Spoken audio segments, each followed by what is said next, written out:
പലപ്പോഴും ഒ പിയിൽ വരുന്ന സ്ത്രീകളുടെ ഒരു വിഷമമാണ് കഷ്ടാർത്ഥം, അതല്ലെങ്കിൽ ഡിസ്മെനോറിയ, അതായത് പെയിൻഫുൾ മെൻസ്ട്രുവേഷൻ. ഇതിൻ്റെ കാരണങ്ങൾ എന്തൊക്കെയാണെന്ന് നോക്കിക്കഴിഞ്ഞാൽ 2 കാരണങ്ങളാണ് പൊതുവേ പറയുക. ഒന്ന് പ്രാഥമിക കാരണം, രണ്ടാമത്തെ ദ്വിതീയ കാരണം, പ്രൈമറി കോസ് ആൻഡ് സെക്കൻഡറി എന്ന് പറയും. അപ്പോൾ അതിൽ പ്രൈമറി ആയിട്ടുള്ള കാരണം, അതായത് നമുക്ക് സാധാരണയായിട്ടുള്ള കാരണം എന്താണെന്ന് വെച്ചാൽ ഹോർമോൺസിൻ്റെ ആ സമയത്ത്, അതായത് മെൻസ്ട്രുവേഷൻ്റെ സമയത്ത് ഉണ്ടാകുന്ന ചില ഹോർമോൺസ് ഉണ്ട്. പ്രോസ്റ്റാഗ്ലാൻഡിൻസ്, അതല്ലെങ്കിൽ വാസോപ്രസിൻ എന്നൊക്കെ പറഞ്ഞ ഹോർമോൺസ് ഉണ്ട്. ഇത് നാച്ചുറലി യൂട്രസിനെ, അതായത് ഗർഭാശയത്തെ ഒന്ന് ചുരുക്കുന്ന, എന്നുവെച്ചാൽ സാധാരണ ഗതിയിലുള്ളതിനേക്കാൾ കുറച്ച് കൂടുതൽ സങ്കോചത്തിന് കാരണമാക്കും. അപ്പോൾ ആ സമയത്ത് ഉണ്ടാകുന്ന വേദന ചിലർക്ക് അധികമായിരിക്കും. അതുപോലെ ഈ ഉണ്ടാക്കുന്ന കൺട്രാക്ഷൻസും, അതായത് ഈ സങ്കോചങ്ങൾ വളരെ അധികമായിരിക്കും. അങ്ങനെ വരുമ്പോൾ വേദന അധികമായിട്ട് കാണുന്നുണ്ട്.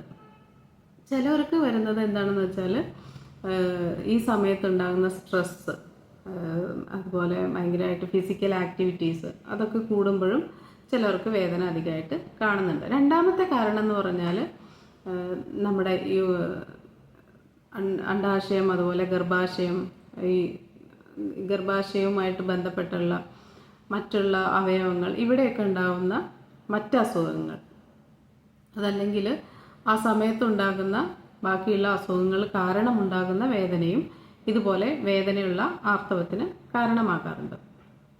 അപ്പോൾ ഇതിൻ്റെ 2 കാരണങ്ങളും തിരിച്ചറിയണം. എന്നാൽ രണ്ടിൻ്റെയും ചികിത്സ വെവ്വേറെയാണ്. പ്രാഥമിക കാരണങ്ങൾ നമുക്ക് ആർത്തവം തുടങ്ങുന്ന കാലം മുതൽ തന്നെ ഉണ്ടാകുന്ന വേദനയാണ് പ്രാഥമിക കാരണത്തിൽ വരുന്നത്. അതായത് ഈ ഹോർമോണിൻ്റെ ഇംബാലൻസ് കൊണ്ട്, അതായത് തുടക്കം മുതലേ ഉണ്ടാവും.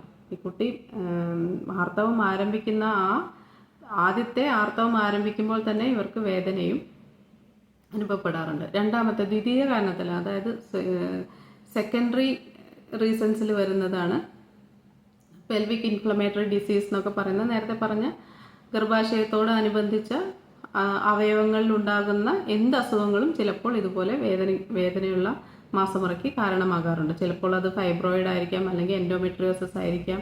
അങ്ങനെയുള്ള അസുഖങ്ങളും ഇതുപോലെ അമിതമായിട്ട് ഈ യൂട്രസിൻ്റെ മസിൽസ് സങ്കോചം ഉണ്ടാവുകയും വളരെയധികം വേദന ഉണ്ടാവുകയും ചെയ്യും. അപ്പോൾ ഇതിൻ്റെ രണ്ടിൻ്റെയും കാരണങ്ങൾ വ്യത്യാസമാണ്, അതുപോലെ തന്നെ ചികിത്സയും വ്യത്യാസമാണ്. ആദ്യത്തെ കാരണങ്ങൾക്ക് ഉള്ള ചികിത്സയല്ല രണ്ടാമത്തെ കാരണങ്ങൾ കൊണ്ടുണ്ടാകുന്ന വേദനയ്ക്ക് മിക്കവാറും അതിൻ്റെ കൂടെയുള്ള അസുഖങ്ങളെ കൂടി നമുക്ക് ചികിത്സിക്കേണ്ടി വരും. വീട്ടിൽ ചെയ്യാൻ പറ്റുന്ന ചില കാര്യങ്ങൾ ചെയ്തിട്ടും ഈ വേദന മാറുന്നില്ലെങ്കിൽ തീർച്ചയായിട്ടും വൈദ്യസഹായം തേടണം. അണ്ടർലൈങ് ആയിട്ടുള്ള അസുഖത്തെ നമുക്ക് ചികിത്സിക്കേണ്ടതായിട്ട് വരും. സാധാരണയായിട്ട് ഈ സമയത്ത് ഓവറായിട്ടുള്ള എക്സേർഷൻ, അതായത് കായികാധ്വാനം പോലെയുള്ള ജോലികളും അതുപോലെയുള്ള പണികളിലും ഒന്നും ഏർപ്പെടാതിരിക്കുക, കഴിയുന്നതും റെസ്റ്റ് എടുക്കാൻ നോക്കുക. അതുപോലെ ഭക്ഷണത്തിലാണെങ്കിലും ജങ്ക് ഫുഡ് ഒഴിവാക്കുക. അതുപോലെ തന്നെ വളരെയധികം പുളിച്ചതും അതുപോലെ മസാലകൾ കൂടുതലുള്ള ആഹാരങ്ങളൊക്കെ ഒഴിവാക്കുക.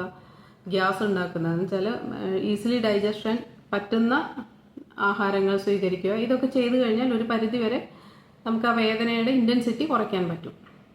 രണ്ടാമത്തെ കാര്യം, ഇതിലൊന്നും നിന്നിട്ടില്ലെങ്കിൽ നമുക്ക് ചിലപ്പോൾ മരുന്നുകളെ തന്നെ ആശ്രയിക്കേണ്ടി വരും. അത് ആയുർവേദ രീതിയാണെങ്കിലും നമുക്ക് ഇഷ്ടം പോലെ മരുന്നുകളുണ്ട്, ധാരാളം ഇതിന് ചികിത്സിക്കാനുള്ള വഴിയുണ്ട്. അപ്പം നമുക്ക് ഓരോരോ ഔഷധങ്ങളായിട്ട് നമുക്ക് പരിചയപ്പെടാം. പക്ഷേ നമുക്ക് ആദ്യം ചെയ്യേണ്ട കാര്യം എന്ന് വെച്ചാൽ നമ്മുടെ ജീവിതശൈലിയിൽ എന്തെങ്കിലും ബുദ്ധിമുട്ടുകളുണ്ടെങ്കിൽ അത് പരിഹരിക്കുക.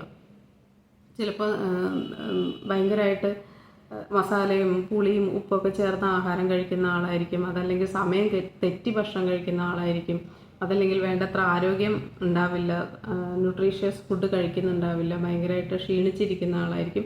ഇതൊക്കെ നമ്മൾ പരിഹരിച്ചതിന് ശേഷം മാത്രമേ നമുക്ക് അതിൻ്റെ മരുന്നുകൾ കഴിക്കേണ്ടതായിട്ട് വരുന്നുള്ളൂ. ഇതിലൊന്നും നിൽക്കുന്നില്ലെങ്കിൽ നമുക്ക് തീർച്ചയായിട്ടും വൈദ്യസഹായം തേടണം, ചികിത്സിക്കണം. അതല്ലെങ്കിൽ ഇത് വേറെ അസുഖങ്ങളിലേക്ക് വഴി മാറിപ്പോയി വന്ധ്യത വരെ എത്താവുന്ന ഒരു അസുഖത്തിൻ്റെ ലക്ഷണമാണ് ഈ കാണിക്കുന്നത്.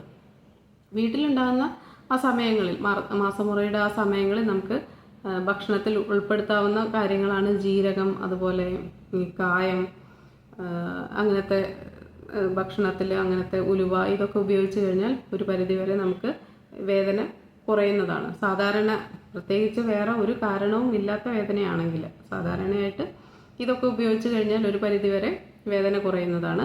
അതുപോലെ തന്നെ ആയുർവേദ ഔഷധങ്ങളായ അശോകാരിഷ്ടം, അതുപോലെ കുമാരയാസവം, ദശമൂലാരിഷ്ടം, ഘൃതങ്ങളിലാണെങ്കിൽ ഘൃത പ്രിപ്പറേഷൻസ് ഉണ്ട്, അതുപോലെ ഗുളികകളുണ്ട്, രജപ്രവർത്തിനി ഗുളിക, ഹിംഗോജാതി ഗുളിക, ഇങ്ങനെയൊക്കെ പറഞ്ഞ ഓരോ ചന്ദ്രപ്രഭ വടിക, ഇങ്ങനെയൊക്കെ പറഞ്ഞ് ഓരോ അവസ്ഥയ്ക്കും ഓരോരോ ഔഷധങ്ങളാണ് സാധാരണ ഉപയോഗിച്ച് വരുന്നത്. കാരണം കണ്ടെത്തിയിട്ട് മാത്രം വേണം ചികിത്സിക്കാൻ. അപ്പോൾ നമ്മൾ ഇത് നിസ്സാരമായിട്ട് കാണേണ്ട ഒരു അസുഖമല്ല. തീർച്ചയായിട്ടും നമ്മൾ 1-2 മാസമുറ കഴിഞ്ഞിട്ടും ഇതുപോലെ ഇങ്ങനെ വേദന നിലനിൽക്കുകയാണെങ്കിൽ തീർച്ചയായും വൈദ്യസഹായം തേടണം. അതിന് അണ്ടർലൈങ് ആയിട്ട് എന്തെങ്കിലും അസുഖങ്ങൾ ഉണ്ടോ എന്ന് കണ്ടുപിടിക്കണം. ഓക്കെ, ശരി.